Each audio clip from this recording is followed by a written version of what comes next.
the most feared aircraft in the world, was a cargo plane. It wasn't fast. It wasn't sleek. It wasn't new. In the humid, violent nights of 1970, 1971, and 1972, as the Vietnam War entered its most brutal, conventional phase, the sound of its engines was a prayer. To the men on the ground, trapped inside the wire of a remote fire base, it was the sound of a guardian angel. To the enemy, it was the buzz of a mechanical demon. But to the crews who flew it, who strapped themselves inside its thin aluminum skin, it was a machine of terrible vulnerability. It was slow. It was a massive target. It was a relic from another war, asked to fight in a new one. They had a name for it, whispered in the dark humor that only soldiers know. They called it the Flying Coffin. This is the story of that machine, the Fairchild C-119 flying boxcar. This is the story of how it was transformed from a simple transport into the AC-119 Shadow and Stinger gunship, and how the men who flew this lumbering beast held the line, orbited the darkness, and saved a battalion on the brink of annihilation. To understand the miracle of the AC-119, you must first understand the changing face of the war. By 1969, the conflict was shifting. The policy was Vietnamization. The United States was drawing down its ground troops, handing the fight and the burden to the Army of the Republic of Vietnam, the ARVN. But the enemy was also changing. This was no longer just a shadowy guerrilla war of booby traps and jungle ambushes. The North Vietnamese Army, the NVA, was now a modern conventional force. They were moving south in division strength, armed with artillery, rockets, and T-54 tanks. They were not hiding. They were attacking. The war became a war of outposts, remote fire support bases, little islands of red dirt and sandbags, often manned by ARVN soldiers, stood in the path of this new wave. And the NVA tactic was simple. Surround them, wait for the monsoon, wait for the clouds to drop, and then annihilate them.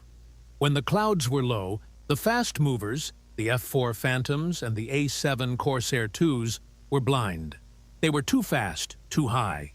They couldn't see the target. The helicopters were too vulnerable to the new anti-aircraft guns. In this dark, suffocating close-quarters fight, the soldiers on the ground needed something else. They needed a weapon that could stay, a gun that could orbit for hours, a presence in the sky that could rain fire with pinpoint precision, holding back the human waves. The answer had already been born. The AC-47, Spooky, a modified C-47 from World War II, had proven the concept, but it was underpowered and its guns were old. The Air Force needed something bigger, something that could carry more. They turned to the C-119 flying boxcar. It was an absurd choice. This was a plane designed in the 1940s. It had a fat, cavernous fuselage, a high wing, and a unique twin-boom tail. It was, to be blunt, ugly. It was a hauler, a workhorse. It was never meant for combat, but it was available, and it had one key feature.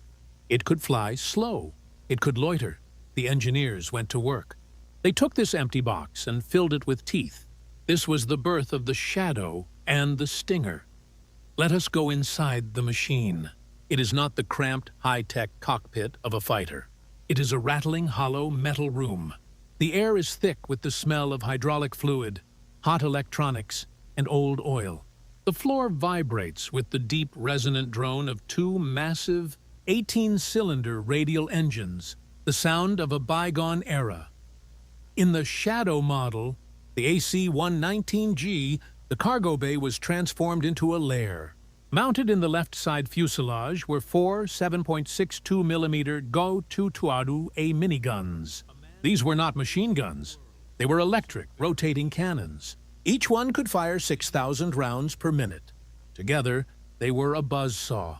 When they fired, the sound was not a pop, pop, pop. It was a solid, tearing brrrr PT, a sound that seemed to rip the fabric of the night itself. It was the sound of 24,000 rounds a minute.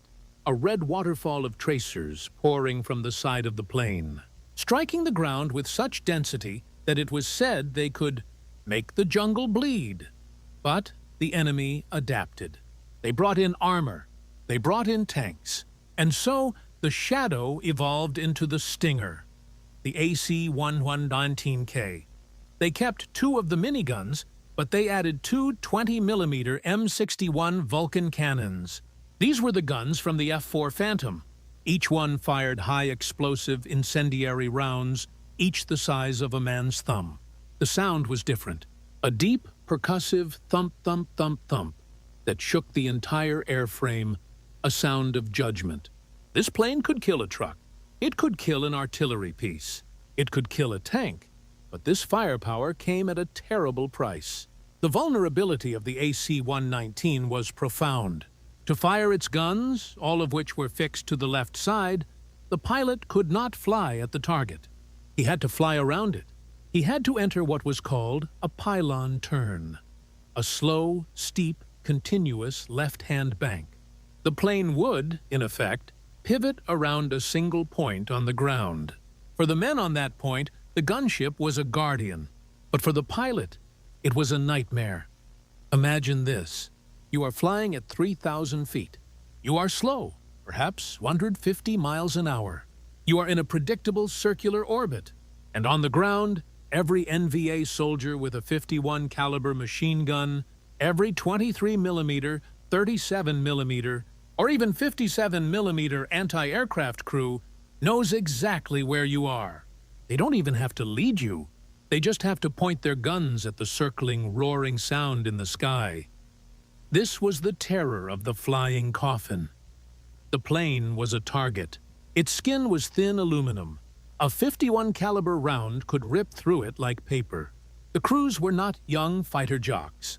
Many were Air Force reservists called up for this war. They were older, seasoned. Many had flown transports in Korea or even World War II. They were pilots, navigators, engineers. And now they were gunship operators, flying a hollow box through a sky filled with steel. If you were a soldier on the ground, a Marine at Khe-San, an ARVN soldier at An Loc, you'd never forget that sound. It was the only hope you had. The crew was a team, a self-contained universe of 8, sometimes 10 men. In the cockpit, the pilot and co-pilot, their faces lit by the dim red glow of the instruments. Their job was precision. The pilot, his hand on the yoke, flying not by sight, but by his instruments, maintaining the perfect 30-degree bank, keeping that pylon steady, his eyes scanning the engine gauges. Behind them, the navigator. He was the hunter. He stared into the green, ghostly world of his radar scope. He was looking for the enemy. But the Stinger had something new. It had forward-looking infrared, FLIR.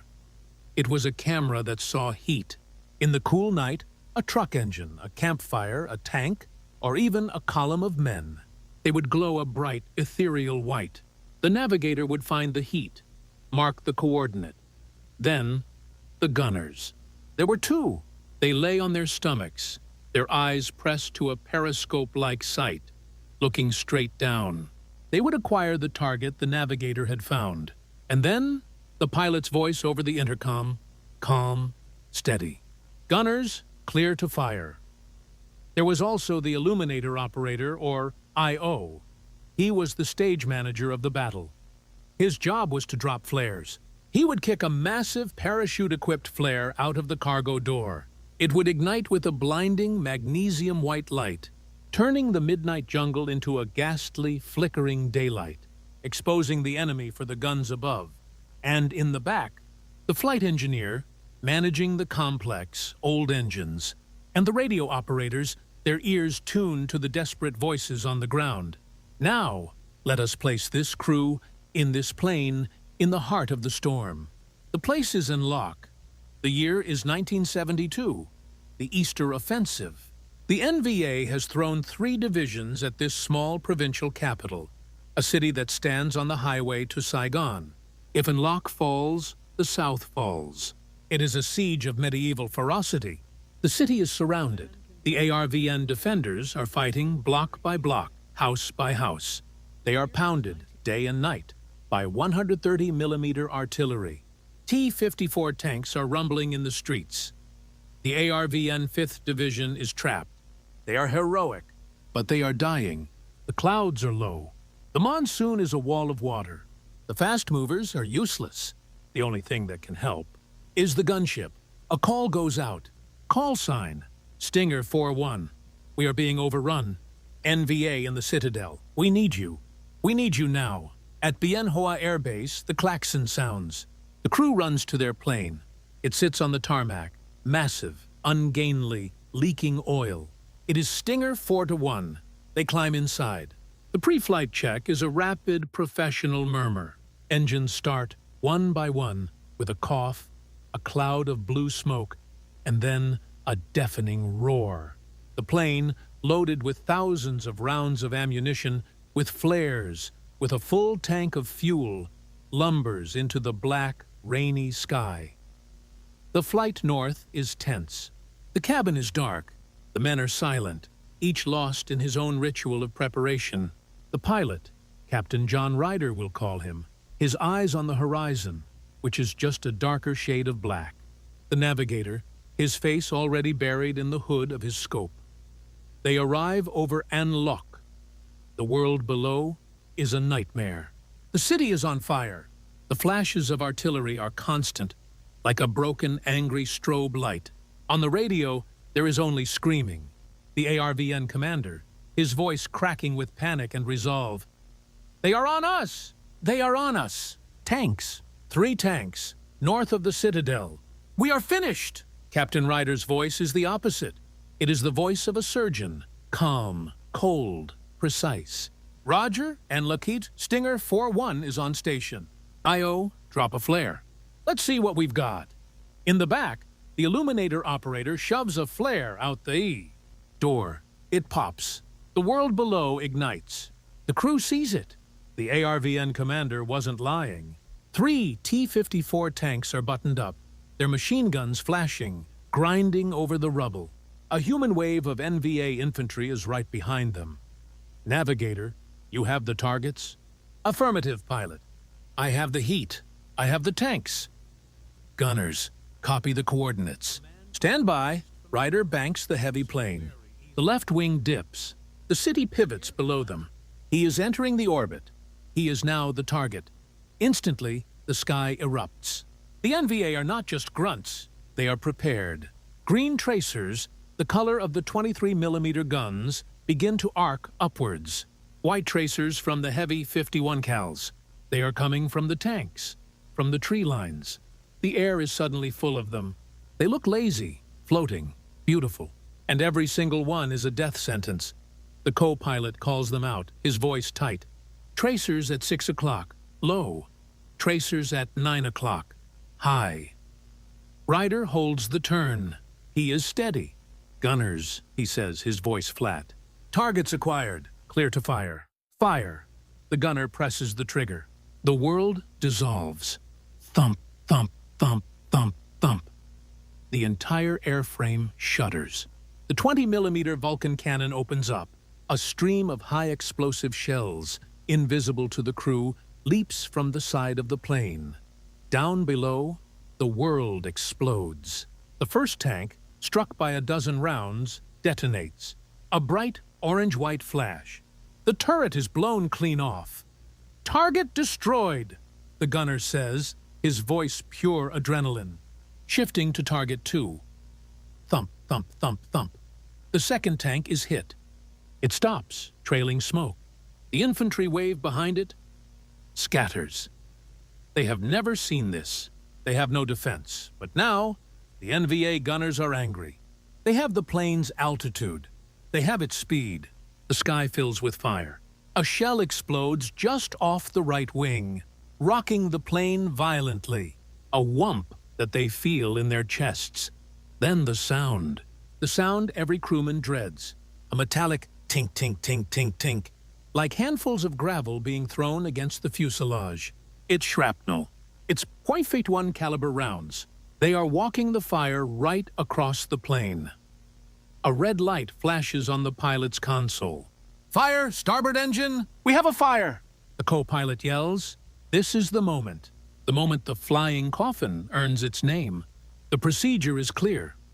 Feather the prop, hit the fire extinguisher, break off the attack, and run for home. That is the procedure. On the radio, the ARVN commander, his voice filled with a desperate new hope. "You hit them! My God, you hit them! They are pulling back! More! We need more! One more pass!" Ryder looks at his co-pilot. He looks at the fire warning light. He can feel the plane yawing, fighting him, the right engine dead. He makes a decision. "Co-pilot, shut it down. Maintain the orbit," he says. "Sir, hold the orbit. Gunners, engage target 3. I.O., get another flare in the air. We're staying." The sound of those guns was a judgment, a mechanical roar that promised either death or salvation. Comment shadow if you believe in the courage of the men who flew that circle. They stay. They orbit and lock on one engine. The plane is crippled, a wounded bird, but it is a furious bird. The gunners engage the third tank. They engage the infantry. The miniguns join in, the brrr PT mixing with the thump of the cannons. They fly for another 30 minutes. The sky is a lattice of fire. They are hit again and again. The radio operator is wounded, shrapnel in his leg. The navigator's scope is shattered, but they hold the circle. Down below, the NVA attack is broken. The human wave has receded. The surviving tanks are in full retreat. The ARVN soldiers, emboldened, are counterattacking, reclaiming the ground they had lost. The siege of Unlock, for this night, has been broken. The battalion is saved. Only then, with the first faint gray light of dawn tinting the eastern sky, does Captain Ryder speak. "Stinger 4-1 is off station. Ammunition expended. We are RTB." Returning to base, the flight home is a long, cold, terrifying silence. The plane is vibrating, barely holding altitude. They are losing hydraulic pressure. The landing will be a controlled crash. They make it to Bien Hoa. They hit the runway hard. The landing gear collapses. The plane skids on its belly, a shower of sparks, a screech of tearing metal. It slews to a stop. The fire crews are there in seconds, dousing the smoking engine, pulling the crew from the hatches. The crew steps onto the tarmac. They are shaking, deafened, soaked in sweat, and they look back at their aircraft. Stinger 4-1. It is a ruin. It is not a plane. It is a sieve. The fuselage is riddled with holes, hundreds of them. The right wing is blackened and torn. The tail boom is shredded. By all the laws of physics and aerodynamics, this machine should not have flown. It should have disintegrated. They stood there, watching the sun rise, looking at the thing they called a coffin. And it had been. It had been a coffin for the enemy. But for them, it had been a shield. It had held together. It had brought them home. This was the story of the AC-119, played out night after night over besieged fire bases whose names are now lost to history. Places like Daxiang, Plaimi, and Kontum. The fast movers got the glory. The helicopters got the fame. But it was the shadow and the stinger that held the darkness at bay. These planes and the men who flew them were the unsung, sleepless guardians of the war's most desperate phase. They were the ones who answered the call when the clouds were too low and the enemy was too close. They took an old, vulnerable, unloved aircraft and flew it into the heart of the fire. They knew the risks. They knew the name the plane had. And they flew it anyway. The AC-119 was never a perfect weapon. It was a compromise. It was an invention born of necessity. But it is a powerful reminder that wars are not won by the newest, fastest, or most expensive machines. They are won by ingenuity. They are won by adapting. And they are won by the quiet, professional courage of the men who, when faced with an impossible choice, choose to hold the circle, to stay in the turn, to finish the mission. They were the men who flew the Flying Coffin. and proved that even a relic in the hands of brave men can cast a shadow long enough to save a battalion. The echo of that plane's engines still haunts the hills of the Central Highlands and the battered streets of Anlock. If this story moved you, write below, "We never forget,"